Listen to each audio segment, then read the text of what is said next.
power of language and the idea that you can speak yourself into being. A lot of I'm trying to let it sink into what everyone else has spoken about, but it's pretty remarkable that people have touched on the idea of creating yourself, finding yourself. And so I played with this very simple idea that what if I could talk myself into being by simply saying I wanted to create a possibility, or I wanted to state that I wanted to create magic and connection with people. Could I do such a thing? And before I tell you my poem, I am just really stunned that there have been people who have supported me in my decision to use language to create action. And it's important that I dedicate this particular performance, my second one, so it's important that I dedicate it to them. And they're people who, I love the phrase, they're the dreamers who lend us their madness. They're the people who get us, they get all of us, not just the good and bad side and the okay side or the cranky side. They just know us as who we are, as these little beings, and we're perfect and whole and complete, just as we come, and yet they never shy away from our stubbornness or never back down from telling us to go live our dreams. So this is for them. And if you are listening, I invite you to hold those people in your life, in your mind, while you listen to me. I'm thinking of so many, and so the fact that I can think of more than one person who has really been there for me, it moves me. And that's very remarkable. So here are to the space savers, and the risk takers, and the movers, and the shakers, and the heartbreakers, and the sense that they're the people who are always trying to crack open our hearts when all we want to do is close them off. This poem is for them. I suppose I should tell you a bit about why I wrote this, and it was for my friend Reed Westhaver, who was putting together a work that would impact the lives of teenagers. Adolescence can be a really scary time, and in today's day and age, there's a lot of things teenagers are facing that can be really hard and really difficult at an age when you're trying to figure out yourself and trying to figure out the way the world works. We know how life is, not everyone's dealt the same hand, so if you are trying to adapt to a lifestyle that's so up and down, it can be really frightening. So her message and her aim was to show that you're not alone, even in an age where you're figuring out yourself. And she asked me to make something to contribute, a letter to my younger self, and this is the age I found a notebook and found a lot of therapy in that. So this poem is my contribution to Breed, and it's me writing to a very much younger version of myself. I've got pages saved up for you, girl. I know you felt like you're drowning. Between self-medicated remedies, despair over suicidal tendencies, and parents who've committed felonies, you don't think it's going to get better. But don't you remember that this is the age you started writing? Girl, I've saved pages for you because you were like poetry in motion. You became strength, love, and devotion. You were wild like the sky and tragic like the ocean. You were one part light and one part dark. Just like a black widow with a delicate exterior, but oh so deadly at heart. So girl, I've made this for you, and it's to beg you to step back into the light. Don't you see that mountains gently move for you when you learned how to write? So girl, write. Write when the words aren't quite right. Write because one day this might make you smile. Write because caffeine and nicotine only go so far, and on some sunny Sundays, green tea and chicken soup will only go so much farther. So write when you're happy. Write when the page is blank and bare, and write when the words mean victory. Write for the sake and celebration of this inspired life. Write when it's raining. Write overhead rooftops, against pillow props, well into the safety of red PM flashing lights that remind us to keep writing, well into the AM arms of sleepless nights.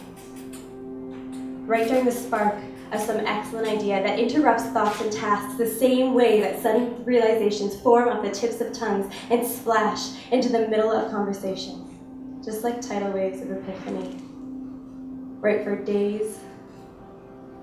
Write for all the mornings where life looks like archaeology and self-discoveries are made every 365. Write for mornings that flutter by like tea-stained pages filled with hieroglyphics where we become tiny anthropologists dusting off skeletons and preserving the great loves. Just like 18th century writers who took to long sonnets and a lust for life so great, we still write about them. Write when leaves fall. Write in places where buildings are tall. Write down always in celebrations to some of the best human inventions, because even if it's just where geography meant biology, it still works that we recycle chronological biographies and smile each time we refine them. Write for the little girls with big dreams. Write during windstorms. Write for those days that you wake up and you realize that you're happy, and even when you wake up and you realize you're not, your words will know that you are. Or write when the clutter in the attic becomes too great. Write because we filled up sleeves with forgotten pleas from a heart that won't quit trying to mend itself. And those quivering tattoos have caused the ink to run dry. So write quick. Like the attic on the verge of that day's first hit. Write even when calluses form against skeletal fingers. Write when even the feel of pen to paper, of hand to mouth, of ink to skin feels raw. Write because we just can't stop. Write like convicts, obligated to crack and pick at locks. They're like the lovers we sentenced to obsess about a rib cage and the organ we fail to keep safe inside.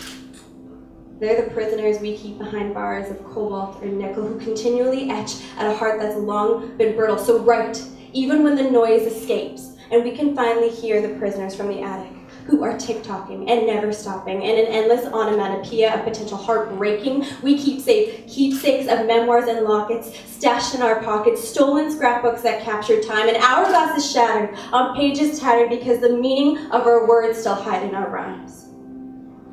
So write for all the things we thought we never felt. Write because one day this might make you cry.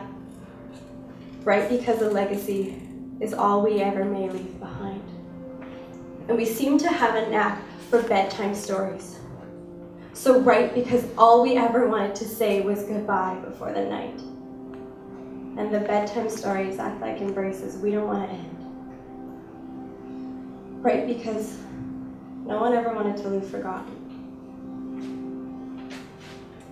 Keep writing, because the stories we create, we stow them away in shallow little graves, only to pull them out when we're in doubt of who we are. We use them like ID cards.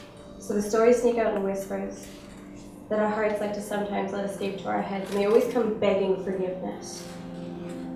Write because stories stick like constant reminders and haunting memories of retold tales that we're always trying to forget. Write because there has to be a way that we're more than just the sum of some identity that says, you were almost happy. If only he had stayed. You couldn't fix him. You weren't good enough. Write especially for the times that your heart takes day trips on spaceships to beaches workplace for the whole day, where you start to build sandcastles, fragile palaces that turn into tiny towers, small fortresses where we start to repair what we lost. Because it was the loneliest when you didn't know yourself. So my girl, we write.